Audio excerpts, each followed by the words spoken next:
Hey guys, तो कैसे हो आप सभी लोग। आई होप आप सभी अच्छे हो और मजे करो। तो भाई जल्दी जाओ, छोटे भाई के चैनल को सब्सक्राइब, वीडियो को लाइक करो भाई।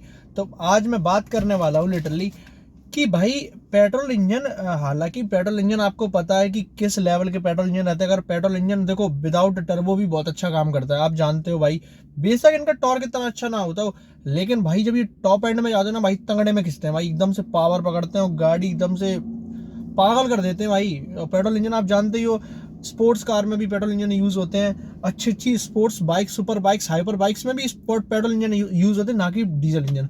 आप जानते हो क्योंकि भाई देखो, पेट्रोल इंजन बेशक वजन ढोने में इतना अच्छा ना हो, लेकिन भाई भागने में भाई पेट्रोल इंजन का कोई मुकाबला नहीं है। तो लिटरली आज मैं बात करने वाला हूँ कि पेट्रोल इंजन की भाई बीएचपी जो रहती है, बीएचपी इतनी अच्छी क्यों होती है, मतलब डीजल इंजन से ज्यादा क्यों होती है बीएचपी पेट्रोल इंजन की, और टॉर्क डीजल इंजन से कम क्यों होता है हमेशा पेट्रोल इंजन का। तो भाई मैं तुम्हें देखो आज मैं बहुत आसान शब्दों में समझाने वाला हूँ, बहुत आसान तरीके से समझाने वाला हूँ लिटरली।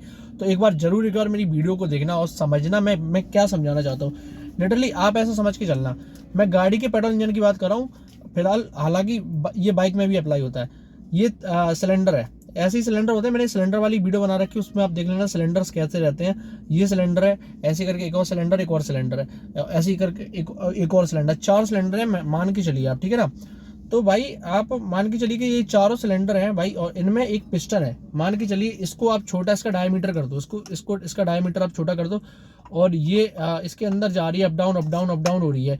तो भाई ये पेट्रोल इंजन है भाई, ठीक है ना। आप जानते हो पिस्टन अप डाउन होती है, तो जिससे इंजन चलता है भाई। मैंने शॉर्ट में समझा दिया, मैंने फुल में वीडियो बना रखी जिसमें मैंने फुल में तुम्हें सिलेंडर के बारे में समझाया हुआ है, तो वो देख लेना।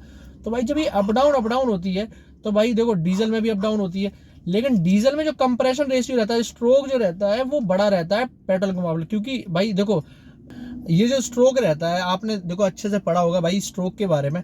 तो भाई ये जो स्ट्रोक रहता है, जब कंप्रेशन रेशियो डीजल इंजन का ज्यादा रहता है, तो डीजल इंजन का जब ज्यादा रहता है, तो यहाँ तक जब यहाँ से जब आग लगती है, जब मतलब फायरिंग होती है, तब नीचे जाते जाते यहाँ तक तो पावर रहती है। जब नीचे जाते जाते तक पावर खत्म हो जाती है डीजल इंजन की, क्योंकि पिस्टन का स्ट्रोक काफी बड़ा है ना, काफी लंबा डिस्टेंस है, तो पिस्टन को काफी लंबा डिस्टेंस ट्रेवल करना पड़ता है।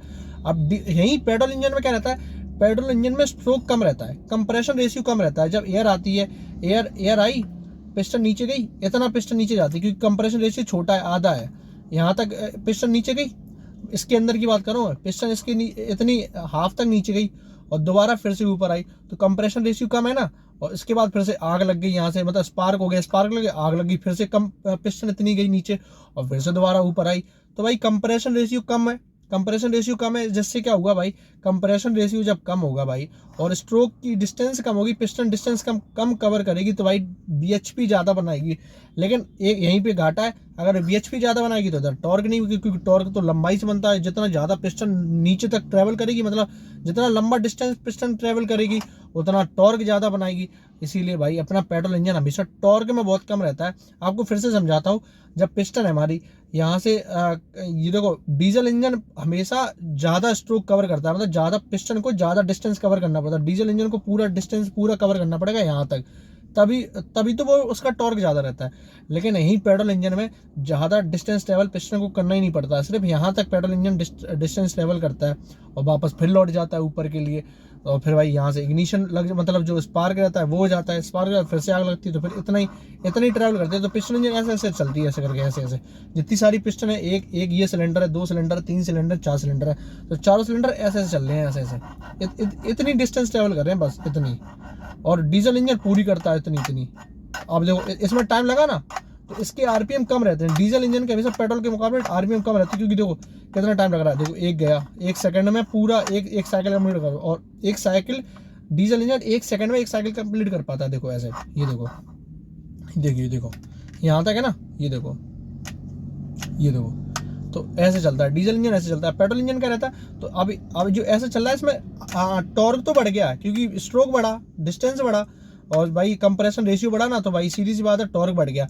लेकिन भाई यहीं पे बीएचपी कमजोर पड़ जाती है, क्योंकि भाई बीएचपी की पावर यहाँ तक आई है, जो मतलब जो फायरिंग हुई है उसके थ्रू पावर यहाँ तक तो सही आई है, इसके बाद इधर खाली है पावर, इस रेशियो के अंदर का पावर खाली है, तो यहाँ पे बीएचपी कम हो जाती है, बीएचपी ज्यादा नहीं बना पाता डीजल इंजन। लेकिन यही अगर आप आ जाओ पेट्रोल इंजन में, पेट्रोल इंजन सिर्फ पिस्टन इतनी जा रही है नीचे, इतनी, ये देखो, तो ये देखो 1 सेकंड में 2-3 बार पिस्टन अप डाउन हो रही है। तो भाई इसलिए पेट्रोल इंजन के हमेशा वो जो पेट्रोल इंजन के आरपीएम वो हमेशा ज़्यादा रहते हैं डीजल के मुकाबले। इसीलिए भाई अब देखो, अब जो पेट्रोल ने भी इग्निशन करा तो यहाँ तक पावर थी, तो पिस्टन सिर्फ यहीं तक गई है। इसीलिए भाई पूरी पावर पिस्टन को मिल रही है, लेकिन यही टॉर्क ज़्यादा नहीं है पिस्टन का, क्योंकि पिस्टन पूरी नीचे तक जा ही नहीं रही है, तो उतना टॉर्क डीजल इंजन जितना टॉर्क नहीं बना पाई। ये देखो इस तरीके से, तो पेट्रोल इंजन इस तरीके से वर्क करता है हमेशा। अप डाउन बहुत कम जगह रहती है, बहुत कम स्ट्रोक रहता है, बहुत कम कंप्रेशन रेशियो होता है। इसीलिए भाई हमेशा बीएचपी पेट्रोल इंजन ज़्यादा बनाता है डीजल के मुकाबले। तो भाई वीडियो को यहीं एंड करते हैं, चैनल को सब्सक्राइब, वीडियो को लाइक कर लेना, और बाकी ना समझ में आया हो तो एक बार मुझे फिर से कमेंट मार देना, मैं समझा दूंगा तुम लोगों को।